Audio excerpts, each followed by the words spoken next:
Have you ever wondered about the people who almost never post on social media?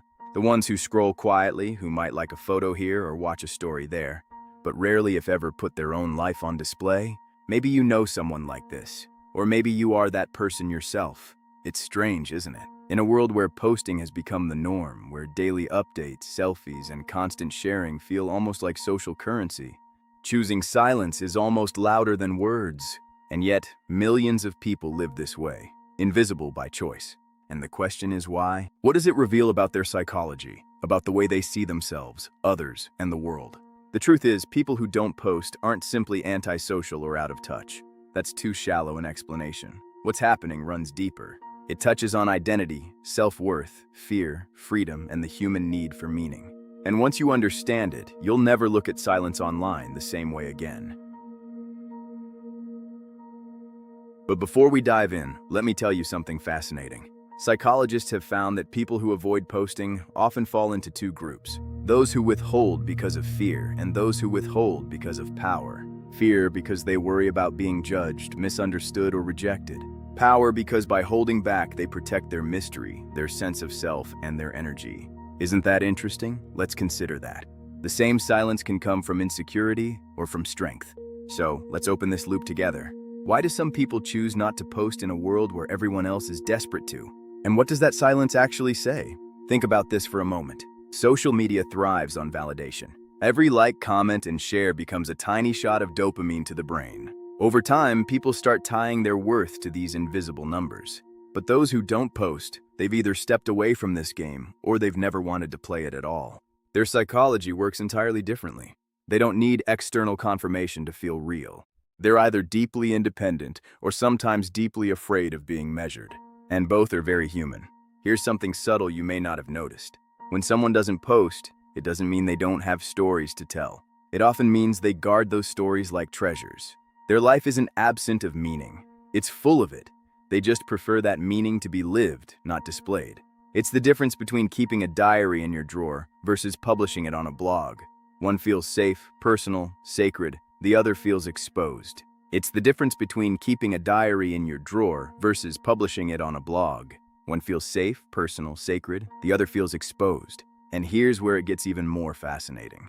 Research in social psychology suggests that people who post less often experience less social comparison.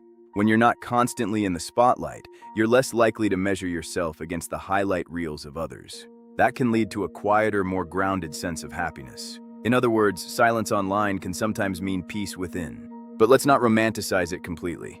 There's another side. For some people, not posting doesn't come from peace, but from fear. They worry, what if my life isn't interesting enough? Or what if people don't respond? They feel invisible, not by choice, but by hesitation. And so they stay in the shadows, watching everyone else's stage, but never stepping onto it themselves. It's a strange psychological paradox. Sometimes the very people who feel the deepest things are the ones who share the least. Have you ever felt that tension yourself? That moment where you think about posting something personal, then stop, delete, and walk away. Why? Was it because you didn't want to be judged? Or was it because the moment felt too precious to give away? That choice, the pause before hitting post, reveals everything about where your psychology falls. And here's where the loop deepens. Because silence online doesn't mean silence in life. In fact, studies show that many of the people who don't post are often the most observant. While others broadcast, they absorb. They notice details, emotions, undercurrents. They are often the quiet thinkers, the ones who live more in the present than in the performance of the present.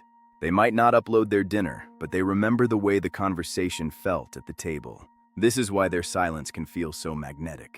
It's as if they're playing a different game entirely. In a culture built on visibility, they've chosen invisibility. And invisibility has its own strange kind of power. But here's the twist. Does that power last? In a world where social connection increasingly runs through platforms, does staying silent come with hidden costs? Could the refusal to post also limit opportunities, connections, even belonging?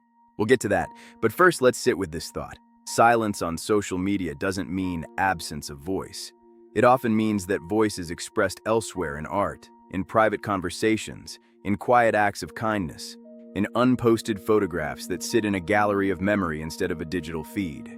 The psychology of people who don't post is not emptiness. It's an alternative expression of fullness, and yet we can't ignore the other truth. In a world that rewards visibility, silence can sometimes feel like invisibility, and for some, that invisibility hurts. They want to speak, but the weight of expectation is too heavy. So which is it? Silence is strength or silence is fear, and how can we tell the difference? Hold that thought, because in the next part of this journey, we'll unravel the deeper layers, the hidden costs and hidden freedoms of choosing not to post. And more importantly, what this reveals about our own search for meaning in a world that is always watching. Silence online isn't black or white. For some, it's strength, a shield, a boundary. In a culture of oversharing, restraint becomes rebellion. My life isn't performance. My worth isn't likes. For others, silence is fear. They want to be seen, but dread judgment. Their posts stay in drafts, their words unsaid. Silence becomes hesitation, the weight of what if. Both truths exist. We crave recognition, but fear exposure. Social media only magnifies this tension.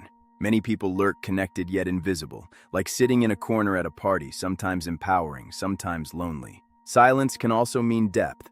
Non-posters may live more fully away from filters and algorithms. They're harder to define, forcing us to connect offline. Yet, silence has risks, lost opportunities, wrong assumptions, overlooked value.